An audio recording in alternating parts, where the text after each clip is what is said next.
only was set up. Oh, by his father. Oh. Set up his father.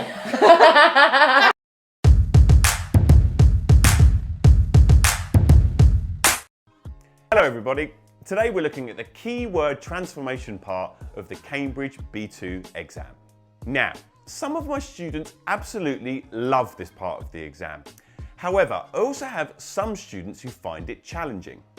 There are several reoccurring themes in this part of the exam, and today I'm going to be helping you by showing you 4 common topics that regularly feature. Also, you see the question on the screen, so why don't you do it as well? If you do want to do it, please press pause now and go and get yourself a pen and paper.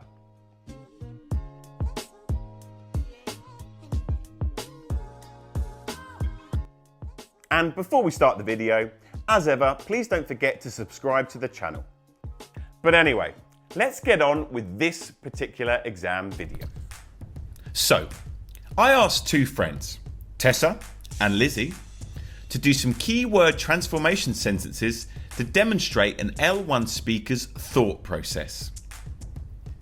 They'll be guessing which words appear in the blank space for each example. And don't forget to have a go at the same time. Let's see how they got on. Oh, because we have to use the word set. Oh. The company that Mike now runs was set up by his father. Mike's father started the company that Mike now runs. Yeah. The company that Mike now runs was set up by his father, not set up. Sorry, it was. Because run set up doesn't make sense. No. Oh. No, there is only was set up. Oh, by his father. Oh. Set up his father. A phrasal verb is a phrase that consists of a verb and a preposition or adverb, or both.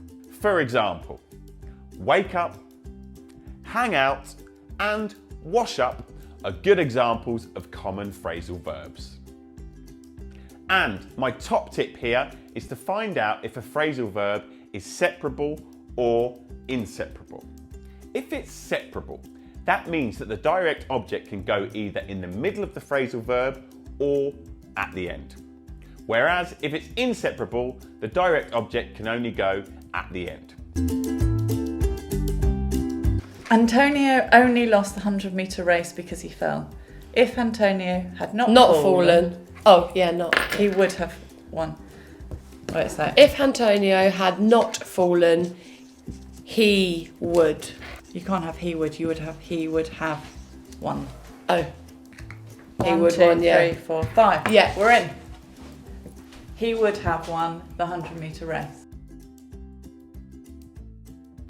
Conditionals are structures that we use to consider imagined or uncertain situations and the possible results of these situations. And here are examples of both the second and third conditional, the 2 structures that you are most likely to be tested on at B2 level. And my top tip here is to be careful with the word would when forming the second and third conditional. This is because I regularly see my students either put it in the wrong place or use it where they don't have to. It was wrong of you to borrow my jacket without asking. We ought is the word. You Ought to ask before, ought to have asked. why have you put asked in there? Yeah, you ought to before you borrowed my I jacket. was going to say you ought to have before you borrowed my jacket, but then I suppose You get a ought to comma in. have asked. Can you count, please? Yeah, 1. Ought to. Oh, that's quite funky. Modal verbs are verbs that are used to express a person's attitude towards the world when talking about certainty, possibility, willingness, obligation, necessity, and ability. Here are all of the modal verbs that we have in English. And my top tip here is to remember which modal verbs are followed by the word to.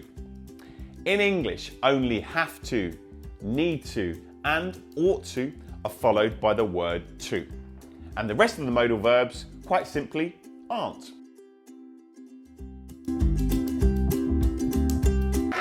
Right. Peter, you've eaten all the ice cream, said his mother. The word is accused. Has accused him of eating. That's it. No! Oh, accused him of eating. Yeah. Yeah.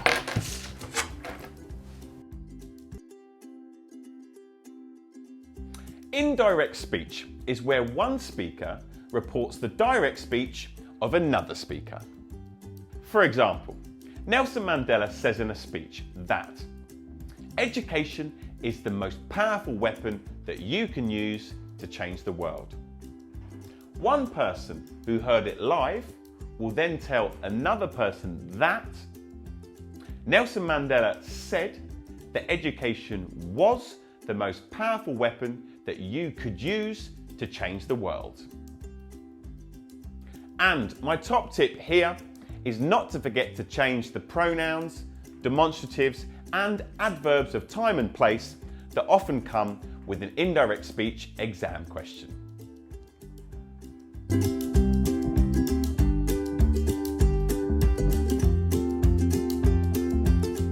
So there you go.